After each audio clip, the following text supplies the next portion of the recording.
What better way to find your voice than on the stage? Okay, well, maybe a big musical number isn't for everyone, but in his most formative years, Tom Emrich found himself in musical theater. I love my musical theater background. I was very interested in musical theater coming out of high school. I found that I had a voice joining the choir and was part of some of the school plays. And I think what I really loved about musical theater, first and foremost, was the community. I found a lot of community in musical theater.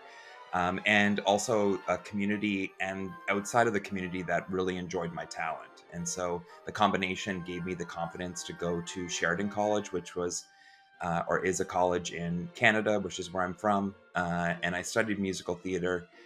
I had a very short career of one or two roles, including playing Dickon in the Secret Garden.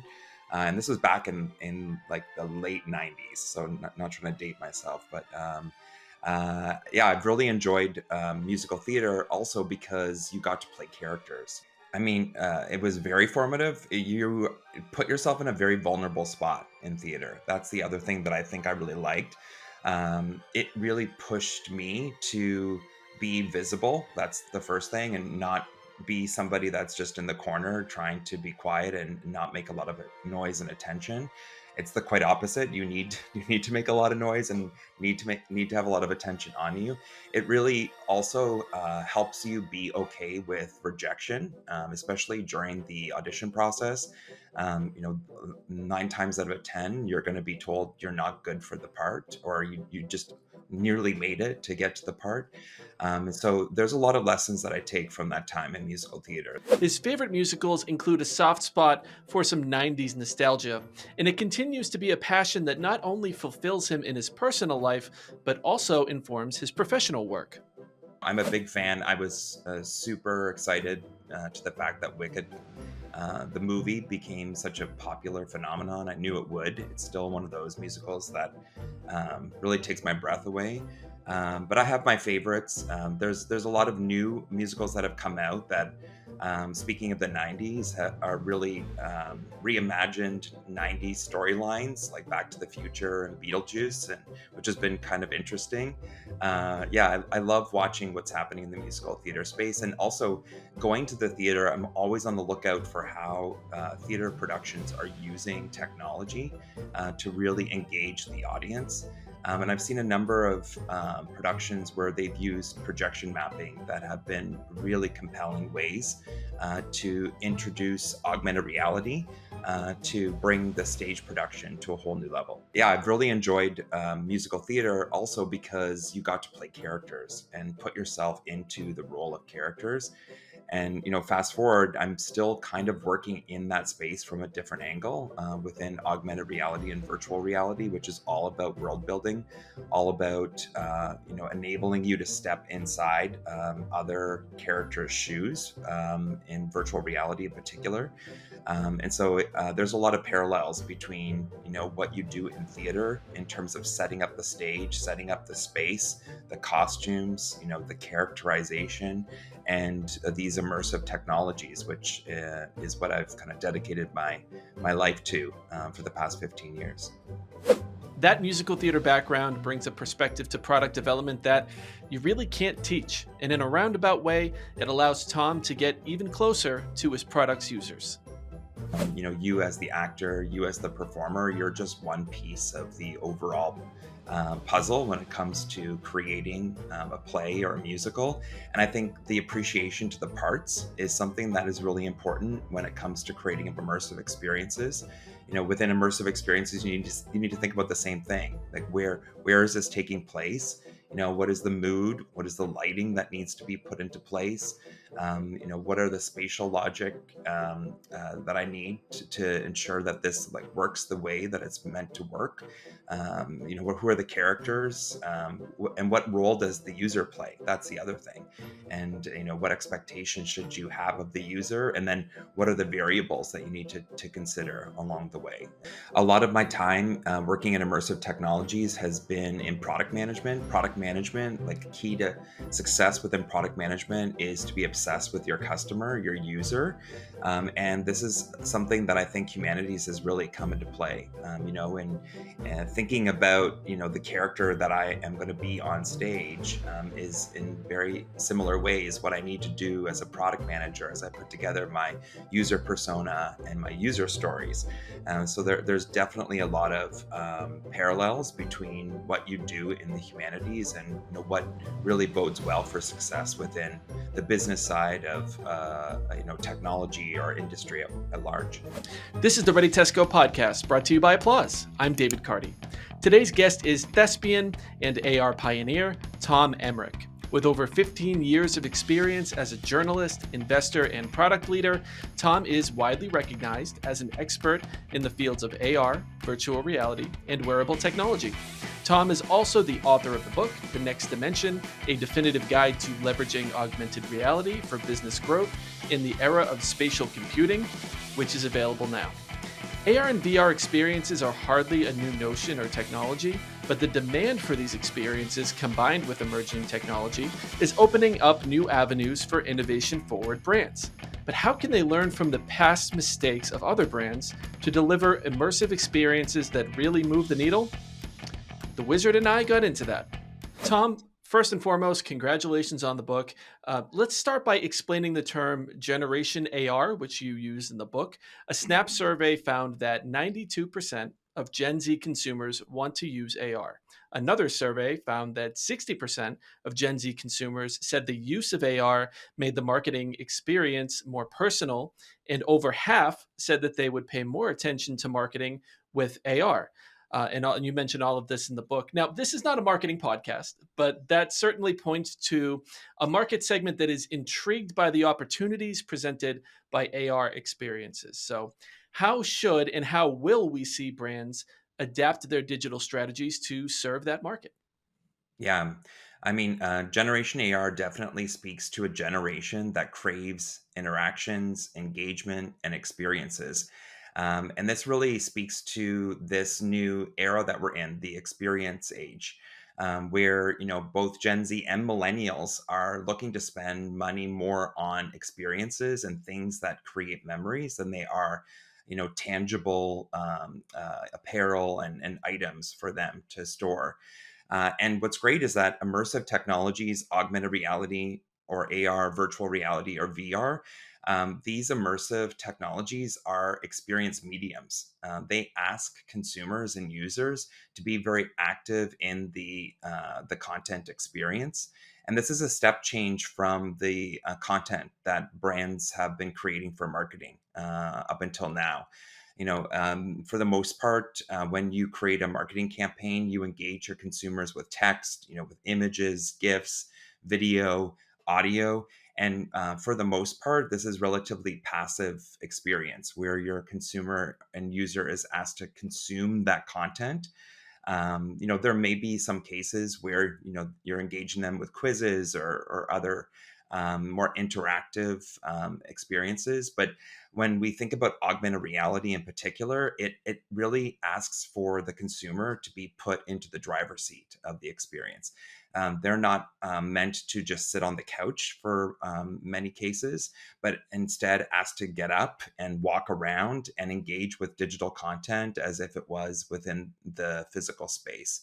And so that's the first way in which I think we're really going to see digital strategies change, is that really thinking about experience and making engagement the hero metric within digital strategies, knowing that augmented reality and virtual reality asks for users to be engaged and active and not passive. The second thing that I think we're going to see with digital strategies is this new P in marketing. So, we have the five P's in marketing, and presence is going to be a new P. And what I mean by that is that the user or consumer is now going to be present within the digital experience. And the digital experience either lives in the environment in which they're in, their living room, outside, or they are in the experience as the character, or trying on the product on their face, on their feet, for example, on their hands. And so this really makes the experience much more personal and contextual and meaningful. And in this way, really puts the consumer right in the center of the experience. In fact, without them and the environment, there is no experience because they are essential ingredients within that digital AR marketing campaign. Both presence and being active within the experience really help to collapse the traditional linear marketing funnel. And so instead of being pulled through steps and stages of a marketing funnel, for the most part, we either find that the consumer is pushing themselves through and kind of charting their own course through the marketing funnel. So changing the course of that funnel, or even better, collapsing the marketing funnel together and experiencing a lot of the stages all at once. Again, because of how engaged they are and how personal and meaningful augmented reality is. Right, and if there's a low-hanging fruit for AR and spatial computing, customer journeys are one of those big areas. If you're envisioning the retail customer journey of tomorrow, what does that look like, and how can innovation-forward brands sort of lead the way there? Yeah, I mean, retail is one of those sectors where augmented reality is quite active. And I think we can think about three things when we think about retail. We can first talk about how augmented reality can bring a physicality to e commerce. The second is how augmented reality can bring a digital experience to the physical retail space and digitize brick and mortar. And then the third is a brand new opportunity of just allowing for consumers to buy digital only goods. And so when we think about e-commerce, one of the great things about e-commerce is that it's really convenient. You can do it from your home, but it lacks the tangibility that you get when you walk into a store. You're not able to try out the product. You're not able to see the makeup on your face. You're not able to see the shoes on your feet. You're not able to see the furniture in your space. And this is something that you can do with augmented reality, virtual try on, and virtual try out. And what's really great about this is that it allows for the consumer to really have increased confidence in their buying decision because they're able to see their furniture in the space. Therefore, they can walk around the furniture from different angles. They understand the size of it. But even better, something that you can't do even with brick and mortar is see that couch alongside, the other furniture that you have in your space. So this not only increases the chance of conversion, but it also reduces returns.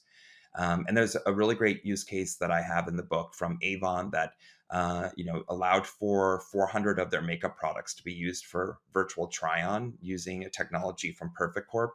And they cited on a case study on the Perfect Corp website that they increased conversion by over 300% in using augmented reality. So the numbers are really showing great promise there. On the brick and mortar side, the one thing that you lack on brick and mortar is not the tangibility, it's a physical space, but you lack the digital insights that you get from e-commerce. And this is something that augmented reality can really bring to the table. In addition, augmented reality can bring a digital component to the physical store, and can really extend inventory, such as the case of augmented reality mirrors. So augmented reality mirrors are like big screens with a camera that have computer vision capabilities. Your consumer can walk up and then they're able to try on clothing that isn't on the shelf, or maybe it's on the shelf, but they want to try on different colors or styles. And so this is a really great way to, allow for an e-commerce like experience to be within the store. Or you can use these same AR mirrors in the window to attract foot traffic. And we're seeing a lot of cases of that. And then the last thing I want to say on this point is that augmented reality is about bringing digital objects, digital experience into the physical world. And we're starting to see the early signs of virtual only sales, meaning you go and you buy like a digital shoe that only exists in the digital world. And Gucci's done this with their neon shoes. That they sold for $13. And these shoes, you could see an augmented reality on your feet, using your smartphone, for example. But you can also use the digital versions of these shoes within virtual reality worlds like VR chat or virtual worlds like Roblox. And so I say this to the audience because I think this is a brand new opportunity that is bubbling up. And so it's something to keep your eye on, and definitely quite exciting, and only something that we're going to be able to do within this era of spatial computing. And probably as the hardware continues to evolve, you'll be able to have more opportunities there with the digital only types of products. So we've established there's interest, there's opportunity, and there are clearly some brands that are having some great results with AR and spatial computing. But it's also an area where some brands have struggled to connect with their customers over the years, right? Despite some really intriguing possibilities. So, what are some of the biggest digital quality challenges do companies face when implementing AR, and how can they overcome them?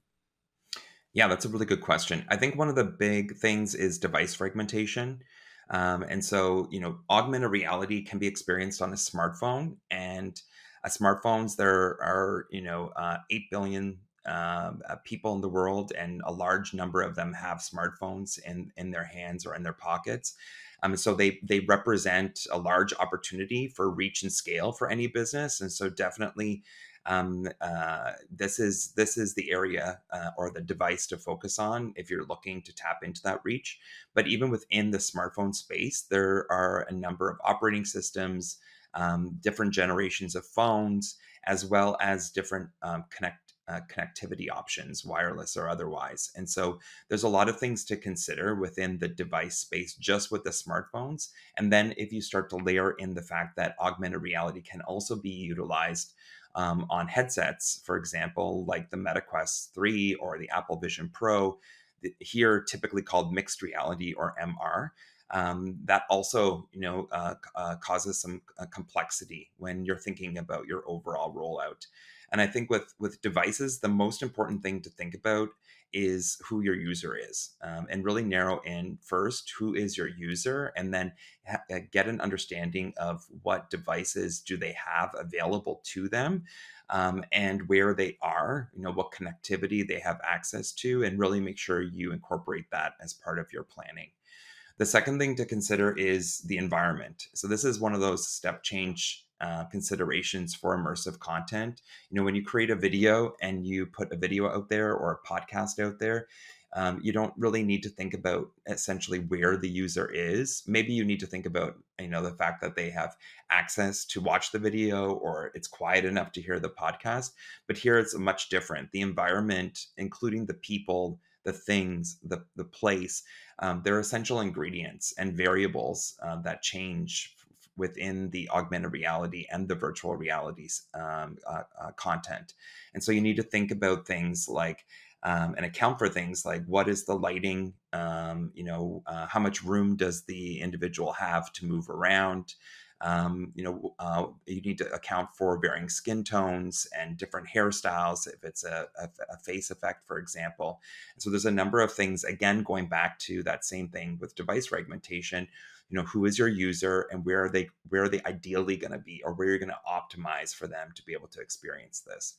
And then the last thing is just the fact that consumers have high expectations for any digital experience, including emerging technology experiences, and they have competing um, content that is trying to get their attention, not just within the AR VR space, but within legacy media. And so you have to really ensure that your performance is there, and that the experience can be easily accessed quickly, and that the onboarding is not confusing, because those first few seconds, if you run into any of these issues, you run the risk of losing that user, and the chance of getting them back is going to be much harder. So these are just a few things to consider, I think, when you're putting together your planning for augmented reality.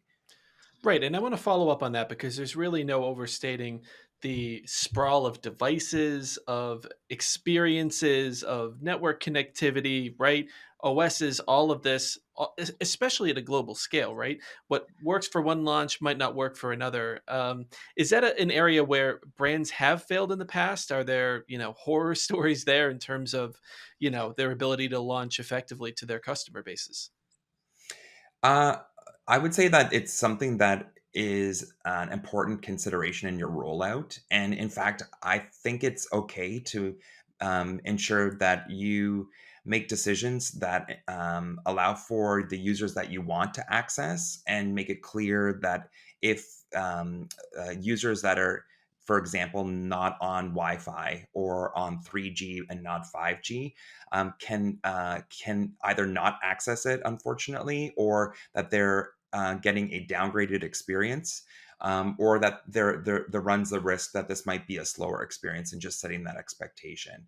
And so I've seen that happen in the past with brand rollouts, and I think setting the expectation is one way to mitigate these risks. And I think users appreciate that you've thought through like what an ideal experience is, and putting that messaging up front when someone goes to access it could be a really great way to ensure that you're setting your augmented reality experience up for success.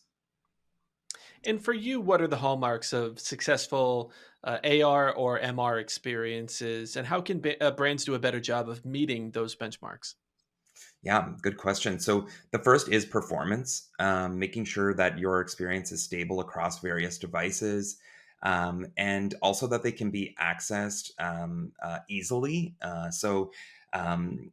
Thinking again about your user and where that user is going to be and what device do they have, is going to be key here, as well as testing. And so testing is going to be really important from a performance standpoint, testing on the various devices that you're optimizing for, but also testing on the devices that you're not optimizing for if you have that time, could really help you understand what tweaks you need to make. And often you can rely on platforms to help with simulation, which is really key here, to allow, for example, for you to test in certain environments or on certain devices or within certain browsers, for example, if you're using web based augmented reality. So I think, performance is definitely key here when it comes to a hallmark experience. But then moving on from the technology, I think the next is really value. And so augmented reality, that experience needs to deliver value for the user. That's the exchange that you're giving in terms of the time that they're donating. And so you need to think about, what is going to benefit your user. Why should they be engaging with this experience? And making that clear upfront, but also ensuring that that sings through the content experience itself.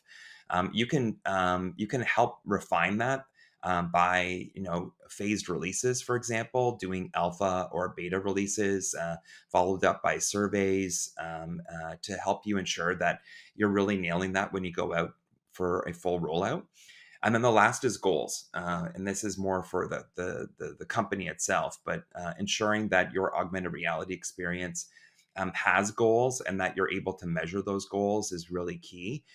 There's a wealth of analytic platforms that can help gather, that data for you. And so here, companies need to make sure that you implement the analytics and set up the right experiments, and then perform experimentation. So pilots really help here. And then listening and learning from those pilots to refine the experience in order to set yourself up for better success, again, for that full rollout. This touches a bit on my next question, and you just mentioned the word access. There's also the challenge of making an experience accessible and relevant across different customer segments. From a localization and an accessibility standpoint, what should brands be keeping in mind to succeed with AR experiences? Because those are nuanced and ethically important areas. 100%, 100%. So I think the first thing is really designing for inclusivity. And so this really thinks about all people. And so thinking about the person as a person is really key. This includes ensuring that the content can be accessed by people with disabilities, by making it available with page readers, for example, and also making sure that the tech is accessible. And so thinking about the different devices and trying to widen as much as possible the different devices and the different connectivity options that are available within your demographic are going to be key here. And so this could be, for example, perhaps you're building something for a headset and wanting to make use of mixed reality headsets, which really are going to allow for you to show your content with a much wider field of view, more robust sensors, really deliver on the overall promise of augmented reality, but knowing that maybe not all of your demographic yet has access to a mixed reality headset. And so thinking about a companion experience on a smartphone that more of your demographic will be able to access is also, within this umbrella of inclusivity. The second you mentioned is localization. So, of course, localization here, thinking about language, detecting where folks are, and allowing for different language to be an option within the experience. But it's also thinking about, again, the device capabilities, the devices that are used within different localized areas, and also the culture of that area as well, especially if you're thinking about storytelling and really being privy to how that story is going to resonate with different people within different cultures is really important. And then the last thing I think to really think about, and maybe this lends itself well to the first point, which is designing for inclusivity, is that headsets and phones have different inputs and interactions. And so thinking about, ensuring that your content can be engaged with using a variety of inputs and a variety of interactions, whether it be voice, whether it be eye tracking mixed with hand tracking, or relegating to tapping on the screen and swiping, whatever it might be. You can ensure that those variations can be accessed. Using controllers versus hands, for example, is a good example in headsets. And so, just running through all those scenarios and just taking that extra step to ensure that those options are available can really ensure that more people can enjoy your content. In the book, you share lessons from some pioneers in AR, including a few brands that you've worked with. What are some lessons our audience can take away from some of the pioneers in AR? Any examples come to mind there? Yes, I have a big one. I did not work with them, but I can't stop talking about what Gucci did in the Apple Vision Pro. If you haven't had a chance to check out their documentary, Who is Sabato De Sarno, I highly recommend it. And I'll tell you why, as also helping brands understand some of the principles that might help them get their feet wet, especially within mixed reality headsets, which is a large opportunity.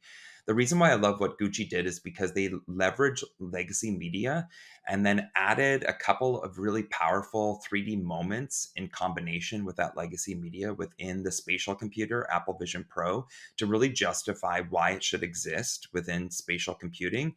And it really took the experience to the next level. So, what I mean by legacy media is that it was a video. So, they brought a video in. It was a really great, documentary, awesome music, as you can expect from this brand.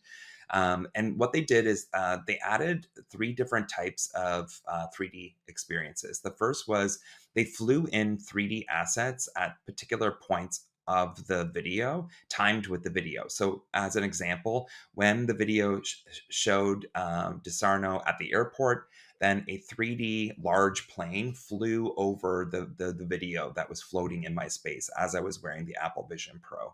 Something just really simple, but it took the experience to a brand new height, and something that you wouldn't be able to do just watching the video, on YouTube or on your monitor. The second thing that they did is they used immersive environments. And so, when, for example, you were on the runway in Italy, your world disappeared and you felt like you were watching the video on the runway. So that was a really compelling way to like bring you into the video versus the first example, which is like bringing things from the video out. And then the last is that at certain points, since this was from Gucci, they did pause the video and let you interact with 3D digital twins of the product, so that you got really up close with watches and other apparel from Gucci. And because this is the digital space, you were able to make the products really large to get up to the detail in ways that you wouldn't otherwise, and then spin them about and see them from different perspectives. Again, going back to really bringing a physical angle to an e-commerce like experience. And so I found this like really compelling, something that I could see, brands bottling up and using. And what I loved about the experience as well is that it leveraged the video that is also being used in other social media and other existing digital channels that their users are going to engage with. So there's a good economies of scale there.